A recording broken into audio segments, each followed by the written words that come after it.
देशात आज पाळला जातोय फाळणी वेदना स्मृती दिवस. सलोखा आणि बंधुभाव जपत विकसित भारताच्या उभारणीसाठी सर्वांनी एकत्रितपणे काम करण्याचं पंतप्रधानांचं आवाहन.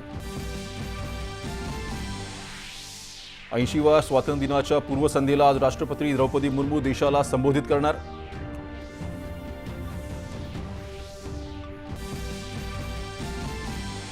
स्वातंत्र्य दिनाच्या निमित्तानं पोलीस, अग्निशमन, नागरी संरक्षण, गृहरक्षक आणि सुधारगृह सेवांमधील 1057 कर्मचाऱ्यांना शौर्य आणि सेवा पदक जाहीर.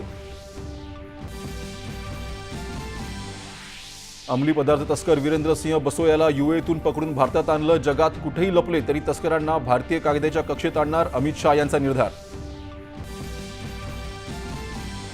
केनियानं भारतीय वंशाच्या नागरिकांना स्थानिक समुदायाचा दर्जा देण्याच्या घेतल्याच्या निर्णयाचं भारताने केलं स्वागत.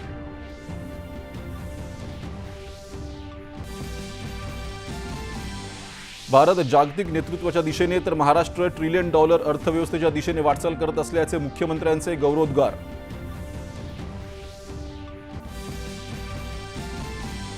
आणि सार्वजनिक विकास प्रकल्पांसाठी भूसंपादनात सहखातेदारांचा हिस्सा होणार निश्चित. मोबदल्यावर होणारे वाद, प्रकल्प विलंब टाळणार, महसूल विभागाचा निर्णय. नमस्कार.